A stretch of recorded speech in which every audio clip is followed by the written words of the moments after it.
JM Lyngdoh గారు, chief election commissioner, నిజాయితీకి మారిపోయిన లింగ్డో గారు, వీళ్ళంతా ఒక ర్యాలీలో పాల్గొనడం జరిగింది. ప్రధానంగా ర్యాలీ ఉద్దేశం లోక్పాల్ బిల్లుని, ఇప్పుడున్నటువంటి లోక్పాల్ బిల్లు ఏమాత్రం కూడా అది పరిష్కారాలని, అవినీతిని అంతమొందించలేదు. జన్ లోక్పాల్ బిల్లుని పార్లమెంట్ లో పెట్టి యాక్సెప్ట్ చేయాలి. దానిలో ప్రధానమంత్రి దగ్గర నుంచి బంట్రోడ్ దాకా అవినీతికి ఎవరు పాల్పడ్డా సరే విచారించేటువంటి అవకాశం, కోరలు లేని చట్టాలు కాకుండా ఇంత పెద్ద ఎత్తున అవినీతి జరుగుతూ ఉంటే ఒక మంత్రిని తొలగించామను, ఒక కమిటీ వేసామను కాకుండా జాతీయ స్థాయిలో ఒక ఇండిపెండెంట్ యాంటీ కరప్షన్ కమిషన్ ఉండాలి, లోక్పాల్ బిల్లు ఉండాలి, ప్రధాని దగ్గర నుంచి కింది స్థాయి దాకా అందరినీ కూడా ఆ బిల్లు పరిధిలోకి తీసుకురావాలన్నది ఎప్పటి నుంచో ఉన్నటువంటి విషయం. దానిలో భాగంగా చేస్తాం. సరే, తెలుగుదేశం పార్టీ ఇక్కడ చేస్తున్న దానికి మనం ఏంటంటే ఈ రాజకీయం ఇవాళ ఈ అవినీతి ఈ రకంగా పెరిగిపోవడానికి సాంప్రదాయ రాజకీయ పార్టీలు ప్రధాన కారణం. ఎందుకంటే వేరు రాజకీయం నుంచి రాజకీయ నాయకులు నిజాయితీ పరులు అయి ఉంటే, ఎన్నికల్లో 10 కోట్ల రూపాయలు ఖర్చు పెట్టకుండా ఉంటే అసలు అవినీతి ఈ స్థాయిలో రావాల్సిన అవసరం లేదు. ఎక్కడైతే రాజకీయం భ్రష్టు పట్టిపోయిందో, రాజకీయం అవినీతి మయమైపోయిందో అక్కడి నుంచి ఇదంతా వచ్చింది.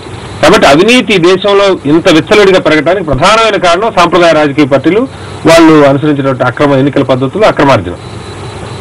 సరే, ఇప్పటికైనా సరే ఎవరైనా సరే కళ్ళు తెరుచుకొని ఇది ఇక మనం కూడా భరించలేని స్థాయికి వచ్చింది. ఇప్పుడు అవినీతిలో మనం మాట్లాడుకుంటే చాలా మంది ఏం చెప్తున్నారంటే ఎక్కువ తక్కువ, వాళ్ళంత అవినీతి పరులం కాదు కదండి, వాళ్ళంత పెద్ద స్కామ్లో మేము లేవు కదండి. సరే, ఏదైనా కానీ పార్టీలు ఇప్పటికైనా సరే, అది కాంగ్రెస్ కావచ్చు, తెలుగుదేశం కావచ్చు, లేదా ఇంకో పార్టీ కావచ్చు, ఈ అవినీతి ఇక ఈ రకంగా సాధ్యం కాదు, ఇక మనం రాజకీయాన్ని మార్చకపోతే మనమే ఈ ఊపిలో కూరుకుపోతాం అన్నది రియలైజ్ అయ్యే కనుక వాళ్ళు వాస్తవాలు తెలుసుకొని పద్ధతి మార్చుకుంటే మంచిది. కానీ నిరూపణ కావాలి, నిజంగా పద్ధతి మార్చుకున్నావా, లేకపోతే ఇది అవినీతిలో మనం ఇది ఒక హంగామా చేయడానికి, అధికారం ఉన్న పార్టీని ఇబ్బంది పెట్టడానికి చేసేటువంటి కార్యక్రమం అనేది ప్రతిపక్ష పార్టీలు, తెలుగుదేశం నిర్ణయించుకోవాలి. గుర్వాణి విజయబాబు గారు చెప్పండి, దీనికి సంబంధించి మీరేమంటే అవినీతికి వ్యతిరేకంగా పోరాటం మన రాష్ట్రంలో కూడా ప్రారంభమైంది. దీనికి సంబంధించి చంద్రబాబు నాయుడు గారు, లింగ్డో గారు లీడ్ చేస్తూ దీన్ని నిన్న ర్యాలీ నిర్వహించడం జరిగింది. దీనికి సంబంధించి మీరేమంటారు?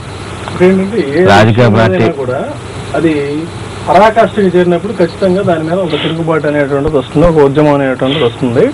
అయితే ఇవాళ అవినీతి గురించి మాట్లాడటం అంటే దాదాపుగా రాజకీయాల్లో నుంచి అవినీతిని వేరు చేయడం అంటే నేతి బేర్లో నెయ్యి తీసిన ప్రయత్నం లాగే తప్ప మరో రకంగా కాదు. అయితే దానికి కొన్ని ఇవి ఉన్నాయి, లిమిటేషన్స్ ఉన్నాయి. ఆ లిమిటేషన్స్ అనేవి కూడా టోటల్గా ఎక్సీడ్ అయిపోయినటువంటి పరిస్థితుల్లో జనంలోనే ఒక రకమైన ఏహీభావం వచ్చింది. అయితే కొన్ని చోట్ల యాక్సెప్టెన్స్ కూడా ఉంది. ఇవాళ అవినీతి పెరగడానికి కారణం ఏంటంటే ఈ యాక్సెప్టెన్స్ అనేది ఎప్పుడైతే వచ్చిందో అది క్రమంగా మెట్టుగా పోతా ఉంది. ఇప్పుడు ఒక సామాన్య కార్యకర్త ఎవడైనా ఉన్నాడంటే వాడికి ఏదైనా పని కావాలంటే వాడు ఒక టిప్ ఇస్తే తప్ప పని అవ్వదు. దాన్ని మనం ఏం చేస్తాం, దాన్ని అవినీతి కింద మనం చూడం. రాజకీయ నాయకుడు కోట్లు కన్నాడు అనేది అవినీతి కాదని అసలు ప్రారంభం నుంచి కూడా, మొదటి నుంచి కూడా, బేసిక్ స్టెప్ నుంచి కూడా నేను ఇవ్వకుండా పని యాక్సెప్టెన్స్ వచ్చింది కాదు, గతి లేక. ఇప్పుడు మీరు ఒక డ్రైవింగ్ లైసెన్స్ కావాలంటే మీరు 20 రోజులు సెలవు పెట్టుకొని 10 సార్లు ఆఫీస్కి తిరిగి మీ వెహికల్ పెట్టుకుని వెళ్తే తప్ప మీకు అది వచ్చే పరిస్థితులు, నిజాయితీగా సక్రమమైన పద్ధతులు వచ్చే అవకాశాలు. మనం ఎందుకు డ్రైవింగ్ లైసెన్స్ లంచం ఇస్తున్నాం, ఎందుకు బ్యాంక్ అకౌంట్ ఓపెన్ చేయడానికి లంచం ఇవ్వట్లేదు, ఇటువంటికి తేడా మన వాళ్ళు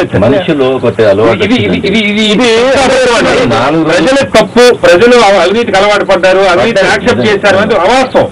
ప్రజలకి అది తప్ప ఎందుకు 4 రోజులు ఇప్పుడు ప్రధానంగా అక్కడి నుంచి యాక్సెప్టెన్స్ అనేది వస్తుంది. నీ దగ్గరికి వచ్చేసరికి నీకేమో ఇది నెగ్లిజిబుల్.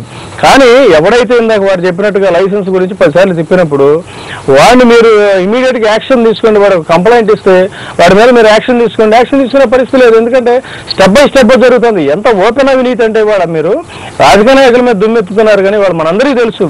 మీకు తెలీదా, సెక్రటేరియట్కి పోతే ఒక పని చేయించుకోవాలంటే వాడికి డబ్బులు ఇవ్వాలి, వాడు మినిస్టర్ తింటాడు, వాడి తర్వాత వాడి దగ్గర ఉన్న సెక్రటరీ తింటాడు, వాడి దగ్గర ఉన్న తర్వాత ఇంకోటి తింటాడు.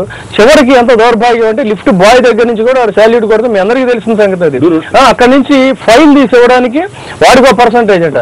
ఈ అవినీతిలో కూడా పర్సంటేజ్ల ప్రకారంగా తయారవుతుంది.